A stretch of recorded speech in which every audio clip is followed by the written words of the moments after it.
lower 60s, and I really didn't need this vest, but I did it for the vibes, you know. Well, welcome to this little reset vlog video. I don't really know what it's going to be, but I asked if you had any questions about the move over on Instagram, and I kind of just want to walk you through some things, talk you through some things, and give you like a very brief introduction to our house in Austin and us being Austinites, and obviously this wild mane I have going on. First, let's make breakfast.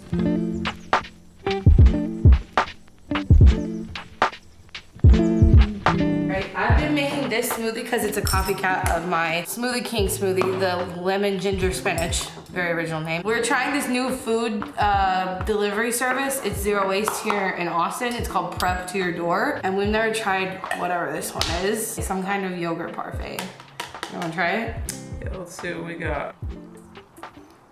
Ooh, what, cinnamon apple? I think it's like, I can't remember what the pink is. It's something special. Oh, it tastes special. Well, I guess we're gonna tell you throughout this vlog what living in Austin now is like, or I guess I will because this one has to go to work right now. Well, bye.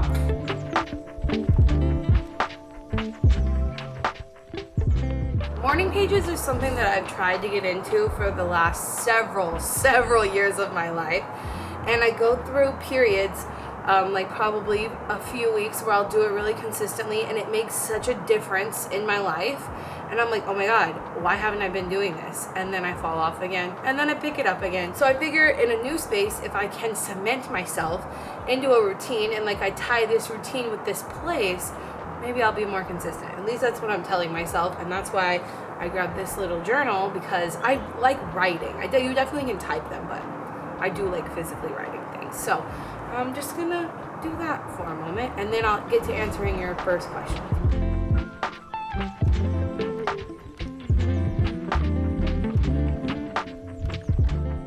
I finished my little journaling project, as also my smoothie, and I started to scroll through your questions on Instagram, and you guys have some good questions about the new house, which we'll go through a lot of them today.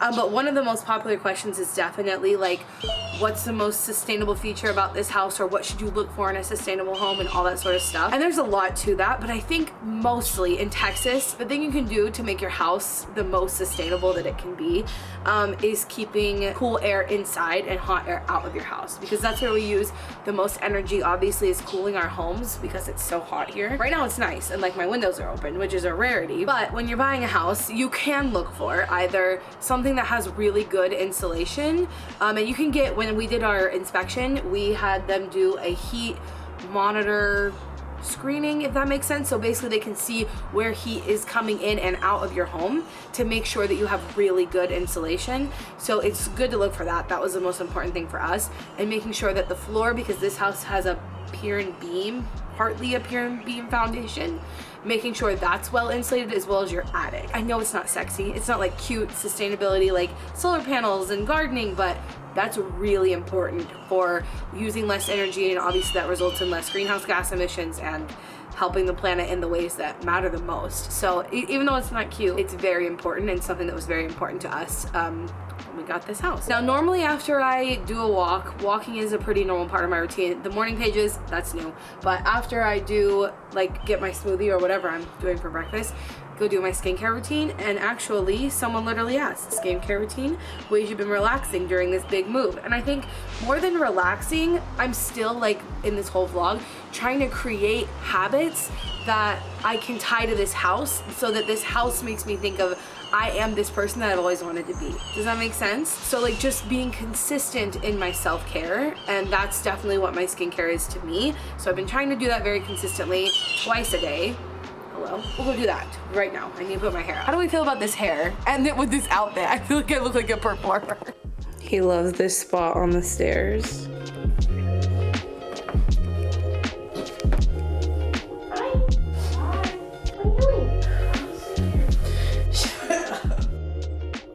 The self-care you use during major stressful life events like moving homes. And I will say, I feel like moving is stressful, but I feel like it was a particularly stressful move for us because of how many holdups we had with the chickens. I won't get into all of it, but it took us weeks to get them here. Sorry, my window is open. If people are driving by. I don't live in a cul-de-sac anymore. Oh, also, let me show you this. So there are no windows from the outside in the bathroom right now. I really want to put in skylights. We'll see if that happens. But they have this window that they built into here, which basically comes from our bedroom to allow some natural light into the bathroom. It's good enough for now, but I definitely want some natural light in here. And that was actually another question I got. Okay, I'm gonna dry brush because this has been another thing I'm trying to incorporate in my routine, but I'll do this while I answer this question. What will you miss most about San Antonio? And it's interesting because the way that that question is phrased, my first instinct was to say nothing. San Antonio was good for what it was while we were there, but I knew I would never wanted to stay in San Antonio long term. Compared to Austin, and really compared to every other city I've ever been to, it's old. And I don't mean like the infrastructure, I mean like the people. Like it is night and day going out on a Tuesday in Austin where there are actually people at the bar that we went to yesterday. I don't miss anything about San Antonio, the city. But my house in San Antonio, I will miss. Speaking of windows in the bathroom, I mean, that's definitely one thing I miss is my windows. But there's none in the bathroom right now, and I definitely miss that. Our house, I'm gonna miss that house because it was my first house. I'm attached to it. But we also had a green belt in walking distance in our neighborhood. We didn't even know it was there when we bought the house, to be fair, but we realized how much we valued that as we were there. And we still have one here, but it's not quite walkable. It's more bikeable, which is fine, but I will miss how close that was. And aside from those things, my neighbors. I will miss my neighbors. I don't have any friends there anymore. All my friends that lived in San Antonio either moved to Austin or moved to California. Okay, listen, after dry brushing, body butter. Look at my little skincare shelf. It's exposed. I haven't decided if I love that or not yet. Oh, and I put my wedding ring right here when I shower now. But I have this whole exposed shelf. And this is the Ecosia Ondaria Algae Body Butter, which we're gonna use. Also, yes, I know I'm outed. I use boxes as my tripods when I'm outside of my office. Yeah. The recycling truck is going by. So if you've been following me for a while, you know I'm a huge fan of Ecosia, specifically their hyaluronic sea serum I've used for over 3 years since I lived in my garage apartment, and this is my favorite thing. This thing has won awards. Okay, I use this on my face every day. I'm gonna use it right now, actually. After you dry brush, your skin needs a bit of recovery. And this video is actually sponsored by Ecosia because I'm obsessed with them. And again, I've been talking about them for years because, okay, listen, as I'm trying to create new healthy routines in this house, one routine, actually the only routine I've ever stuck to consistently in my life is my skincare routine. Oh yeah? What about your skincare routine? How's that going? Through the years, Ecosia has consistently been such good quality, wonderful ingredients. The company itself is just a small, woman-owned, not owned by giant conglomerate brands. You know how most skincare companies, they just get bought out by giant brands and it changes their whole mission. But Ecosia is founded in California. Lots of their stuff is made there. They are Ocean Positive, which is a new certification, which if you're ever looking for a sustainable skincare brand certifications, that's my favorite thing. So they are certified Ocean Positive, climate neutral, just all of the good things. Any skincare you need to go check out Ecosia. Okay, I'm gonna link it at the top of the description. But this body oil, it goes such a long way that I've used it several times, but you can barely tell that I've used it. And I kind of like to just open it instead of pumping it. Is that weird? I don't know. Winter is coming and dry skin, we don't want it. So if you're in the market for any skincare, go check out Ecosia, because I've been supporting them for years, right? And the brand has grown, but I have spoken to the owners. I went to their actual spa in California. I love that they're able to support this channel, so it would mean a lot to me if you guys go at least check them out with the link at the top of the description, because they're fabulous. All right, I'm gonna get dressed, but the next question we have is, can you compare your new house to your old house, size, number of rooms, ... Okay, so our old house was 4 bedrooms, which was perfect when Madison and I were both working from home and my sister was living there. But we realized basically with Brittany not living there, 4 bedrooms was kind of a lot. Part of us wants to have kids in this house. Part of us is do we still want to have kids? Is that still in the plan? We don't know. But when we bought this house, we bought it with the intention of having a room for each kid and then a room for us. So this is a 3-bedroom house. So it is one less room than our old house. And it's around the same square footage, but the layout is so cool. Like, I do want to show you, but I think that we should do like a proper house tour. I asked on Instagram and that was a consensus, like a proper house tour. But I'll show you this room. So this room is kind of in shambles right now. It's kind of taking the place of my closet because our closet, it's a long story, but basically we wanted to have like drawers built into the closet because we don't really hang a lot of stuff. Most of like you'll see is like in drawers and in boxes. So I'm using this as my closet until we can put the money into getting drawers like installed in that closet. This is kind of my closet space, but eventually if we do decide to have kids, this will be one of their rooms. And it has this little loft space. Can you see? I have to come over here. So it's just like, I don't know, that's like what, like 3 feet, a little like step up. But I can just imagine how cool that would be for a kid's room. And this house has a lot of cool like little level-y things like that. And I like that because I think it's cool, but it also adds to like having less square footage. Like, did you know the average American home is 2,600 square feet? What? So our old house, I think it was 1,800. This one's slightly bigger because it does have a dining space. But I already feel like the homes that I've lived in are so much bigger than any apartment I've had, and they're like more space than like we could ever need. Anyway, yeah, that's the answer. Our old house was four bedrooms, 1,800 square feet. This one is 3 bedrooms, but slightly bigger because of the rooms are slightly bigger. Our old houses, there are rooms other than the master were kind of smaller, and it also has a dining space. Okay, I'm gonna get dressed. Okay, what do we think about this fit? It's just a sweater and jeans, but I did this. This is kind of cute. Okay, I have to go. I think I'm gonna put a little bit of makeup on my face, but the next question we've got is, what was the main reason for the move? And I've talked about this, I think, on the vlog channel, but let me just put this all out there so that no one is confused. I don't really feel like it really matters why we chose to move, but there is a very specific reason, and it's just all part of the plan. So I guess I'll give you the 411 on our 5-year plan. But first, let's let the girls out because I've been trying to get them used to staying in the coop a little bit longer than they used to.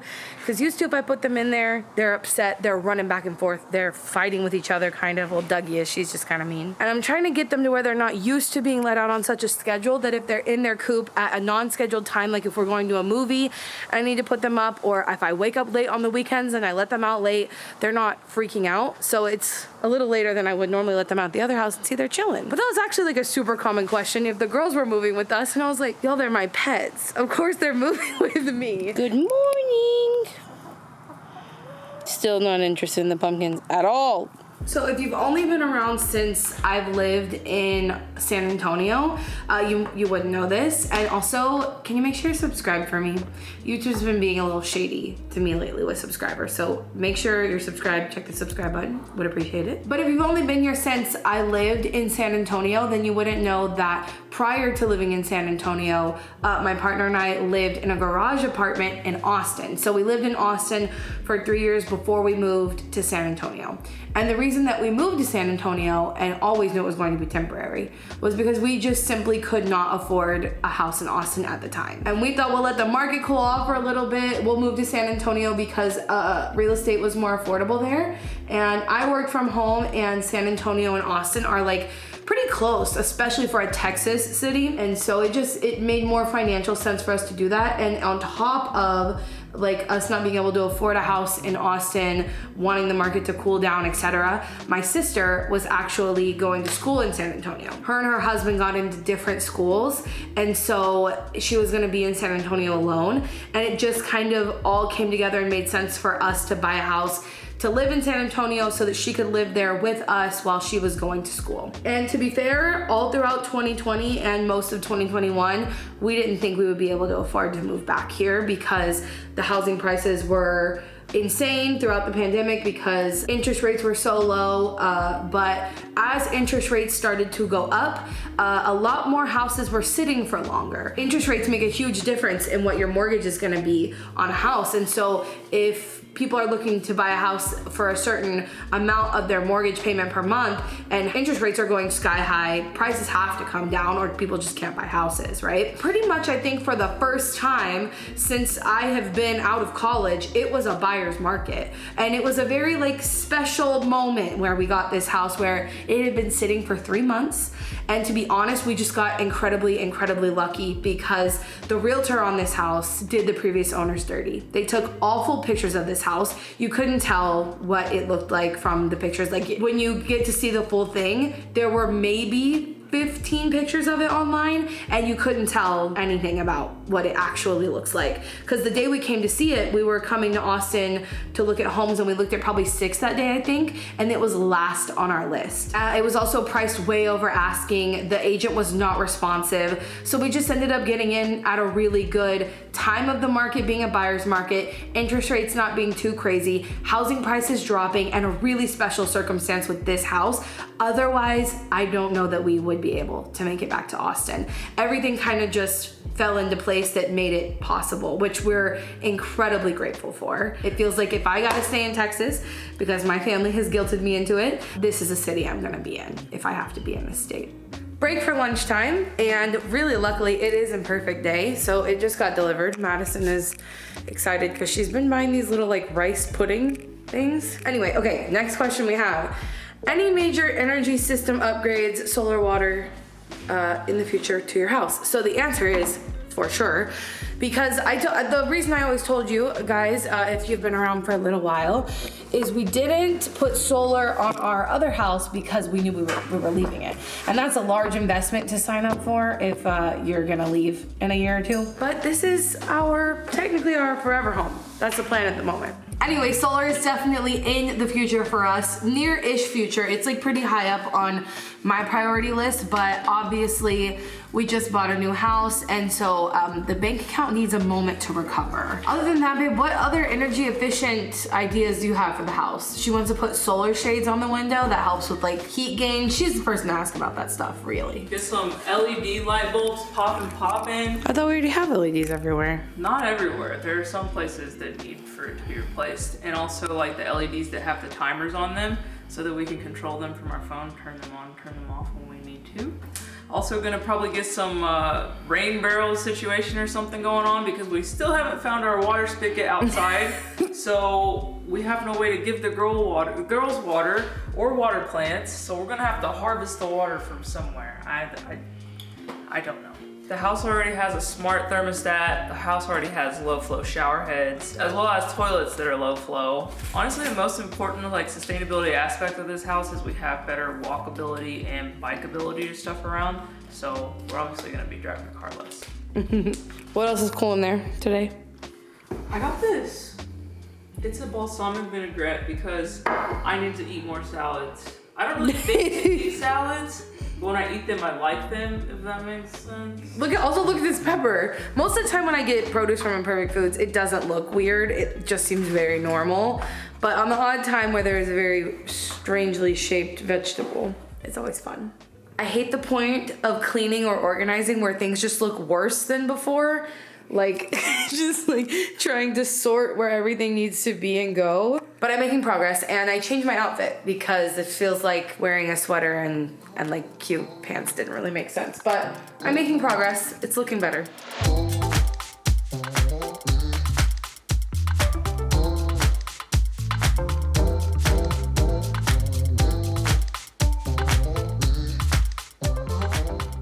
I got several times is when we were moving, did we do a declutter? And if we did, what did we get rid of? How did we get rid of it? Those sort of things. Because Madison and I have done the decluttering challenge a few times, it keeps us in a headspace of like not holding on to things just to hold on to things. I like to think that everything has a place, which is why it's been bothering me that the things we're working on right now have not been in a place. But we got rid of a few things that we sold. So there was a giant dresser in our primary bedroom closet, which we sold. I sold my white wicker like thing, the shelf that used to be in my office. I sold, what else, babe? Another plant shelf. That was my sister's that she left. And we did donate a few things like to thrift stores and things like that. But I try to declutter responsibly because as fucked up as the recycling system is in this country, as is the donation, resale, thrifting system, like basically when you put something in the recycling, it has this high of likelihood of getting recycled as when you donate something to a thrift store, you know? And I've talked about that a lot, and I actually have a whole video of 50 ways to declutter more sustainably. So if you're looking for something like that, I'll try to remember to link it up here for you. But if you just search my channel, you'll be able to find it. Is there anything that you specifically remember getting rid of that you want to mention? How you did it sustainably? I guess I did get rid of a few things that were sitting in the garage. I know we just posted them like on the Buy Nothing page, so that was pretty nice. Fair enough. Oh, you screaming? Just because you want to go outside? As I've been trying to reset my routine and get everything in order, I'm also, okay, you know, I'm trying to get the animals comfortable and like set up and happy and comfortable and everything too. The girls, they seem to love the backyard. I got that question a lot actually. How do Tippy and the girls feel about the move? The girls, they've been loving the yard, and I love it for them because in our other yard, well, it doesn't matter right now because the temperatures are nice, but they would stay on the porch kind of all the time because it was the only like well-shaded spot in the yard, whereas this is my new backyard. It has obviously a lot of tree cover, like pretty much during the day, this is all shaded. Anyway, the girls seem to like the yard. These are 3 pecan trees in the yard, which in and of itself is really, really cool for like food forest purposes because again, this is the house where we're going to do all of those things. We're talking like, I want fruit trees everywhere. We're turning the front yard into a native pollinator habitat. I'm actually gonna look into getting a wildlife like habitat certified yard. I think that might take a little bit of time, but that's definitely in the plans.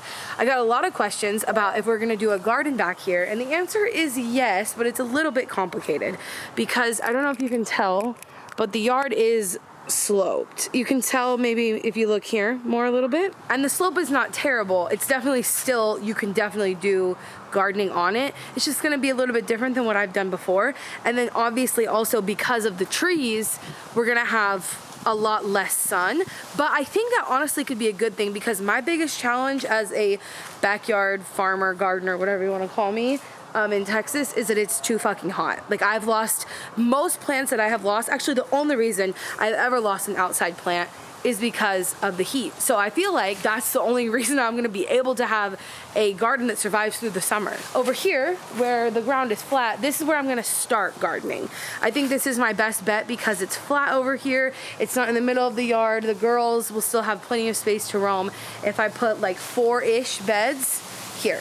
That's what I'm thinking is what I'm gonna do first, but probably not until the spring. I won't start messing with that because there's still things to be done in the house. But that's the question about if the girls are enjoying themselves at this new house. I think the answer is yes. But I'm so excited for the possibilities of having a bigger yard for the girls, for us. We also are playing with the idea of this not being a single family lot, of adding maybe another unit at some point. As much as like I like this single family home living, that's how I grew up, that's American culture, it's kind of fucked. So yeah, we're playing with the idea of long term that being a thing. So they seem to be getting on with it pretty good, I think. I got everything sorted through over here. There's just my backpack and a couple other things that don't quite have a place yet because I need to use them for work and stuff, but that's it. I cleaned this up. I put the girls to bed. And one of the coolest things about living in a new place or ever visiting or going to a new place is always finding your new favorite food places. Or in this case, it's a place I really liked when we used to live here, but we didn't have in San Antonio. And like, we're also establishing new routines, right? Because like I said, we only had a few friends that lived in San Antonio to begin with, like ever, but they all left and we have a lot of friends here. So Madison can go do her thing with her friends whenever she wants. And then that means I get the house to myself, which is truly my happy place, which means I get to order myself, you know, delivery. And today's delivery just got here. So let me grab it. If you ever find yourself in Austin, Little Nona's and Big Nona's are the same thing. It's just 2 different locations. This is quite a big pizza for me.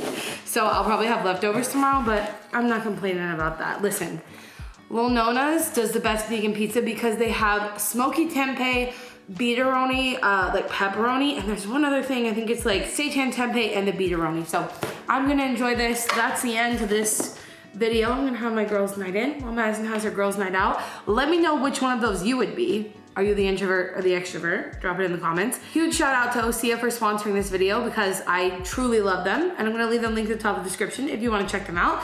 And remember, until next time, you cannot do all the good that the world needs, but the world needs all the good that you can do. Bye guys.